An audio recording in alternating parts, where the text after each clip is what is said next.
दीपक शहर में नौकरी करता था, लेकिन पिछले कुछ महीनों से उसे अजीब सपने आ रहे थे। हर रात वो सपने में देखता था कि उसका गांव धुंध में घिरा हुआ है और कोई घड़ी जोर से 7 बजने की आवाज कर रही है। एक दिन उसकी माँ का फोन आया। रीमा तब से नहीं बोल रही जब से वो पुराने कुएं के पास गई थी। ये सुनते ही दीपक छुट्टी लेकर गांव लौट आया। गांव पहुंचते ही दीपक ने महसूस किया कि यहाँ कुछ अलग है। लोग चुपचाप रहते थे। शाम ढलते ही दरवाजे बंद हो जाते थे और सबसे अजीब बात, गांव में हर जगह दीवारों पर लिखा था, शाम के 7 से पहले घर लौट आओ। दीपक ने रीमा से बात करने की कोशिश की, लेकिन वो एक तक देखती रही जैसे किसी और दुनिया में खोई हो। दीपक ने बाबा धनीराम से मिलने का फैसला किया। वो गांव का सबसे पुराना व्यक्ति था।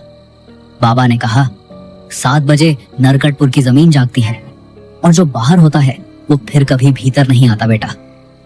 दीपक ने हंसते हुए पूछा, ये सब अंधविश्वास है क्या बाबा? बाबा की आंखों में डर था। तेरे दादा को देखा है मैंने अपनी आंखों से। 7 बजे के बाद वो खेतों से नहीं लौटा था और सुबह उसकी सिर्फ परछाई मिली थी, शरीर नहीं। अगली रात दीपक ने खुद 7 बजे के बाद बाहर जाने का फैसला किया। उसे गांव वालों के डर को तोड़ना था। 7 बजते ही वो गांव के बाहर बने पुराने कुएं की तरफ गया। पूरा इलाका स्याह हो गया था। हवा एकदम थम गई थी। घड़ी ने ठीक 7 बजाए। तभी कुएं से जैसे कोई बाहर निकला हो। दीपक ने जब वहां देखा तो वहां कुछ नहीं था, लेकिन उसके पीछे जमीन पर गीले पांवों के निशान बनने लगे। और तब एक फुसफुसाती आवाज आई, तू भी रह जाएगा अब यहीं। दीपक डर के मारे भागा। जैसे तैसे घर पहुंचा। उसके कपड़े भीगे हुए थे, लेकिन उसने पानी में पैर नहीं डाले थे। अगली सुबह वो पंडित तेजा के पास गया। पंडित बोले, ये शाप गांव पर 80 साल पहले पड़ा था, जब गांव के जमींदार ने एक साधु को शाम 7 बजे मंदिर से निकाल दिया था। साधु ने कहा, जब तक 7 बजे का आदर नहीं होगा, गांव का हर कोई अंधेरे में खोता रहेगा। उस दिन से हर साल कुछ लोग 7 बजे के बाद गायब होते गए और अब वो 7 बजे के वक्त बाहर निकलते हैं शिकार करने। दीपक को एहसास हुआ कि रीमा पर किसी आत्मा का साया है। वो अक्सर शाम को अजीब बातें बड़बड़ाती थी। वो आने वाला है, मुझे बुलाता है, मैं उसे पहचानती हूँ। बाबा धनीराम ने दीपक को बताया, रीमा उस दिन उस पुराने कुएं के पास गई थी, जहाँ से आत्माएं बाहर आती हैं।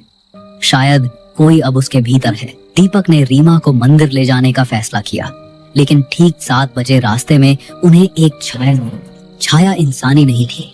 वो धुंध से बनी थी। उसकी आंखें चमक रही थी। रीमा मेरी है, वो गूंजती आवाज थी। दीपक ने रीमा को पकड़कर मंदिर की ओर भागने की कोशिश की, लेकिन गांव के पुराने हिस्से में पहुंच गया, जहां एक टूटे हवेली का दरवाजा खुद ब खुद खुल गया। रीमा बोल पड़ी, यही है मेरा घर, मैं अब जाऊंगी। दीपक चिल्लाया, रीमा रुक, तुम मेरी बहन हो। लेकिन उसकी आंखें अब इंसानी नहीं थी। वो पीली और खाली थी। दीपक जैसे ही रीमा को बाहर लाने लगा, पूरा गांव हिलने लगा। हवेली के अंदर से चीखों की आवाजें आने लगी। बाबा धनीराम और पंडित तेजा मंदिर से मंत्र पढ़ते हुए आए और दीपक को चिल्लाकर बोले, उसे खींचो मंदिर की चौखट तक, वरना वो भी उनका हिस्सा बन जाएगी। दीपक ने पूरा जोर लगाकर रीमा को मंदिर की ओर घसीटा। रीमा चिल्ला रही थी, मुझे जाने दो, वो मेरा परिवार है, मैं उन्हीं की हूँ। मंदिर की सीमा में पहुंचते ही अचानक एक जोरदार बिजली पड़ी और रीमा बेहोश हो गई। रीमा अब ठीक थी। पंडित ने बताया कि आत्मा का असर टूटा है, लेकिन हर साल 7 बजे के वक्त ये खतरा फिर से जाग सकता है। दीपक ने गांव में एक नया नियम लागू करवाया। हर शाम 6:30 पर मंदिर में आरती और गांव के सभी घरों में दिया जलाना अनिवार्य है। लेकिन आज भी नरकटपुर की हवेली का वो दरवाजा 7 बजे खुद ही खुल जाता है, और अगर कोई भूले से भी उस वक्त बाहर हो तो उसकी परछाई तो मिलती है, शरीर नहीं।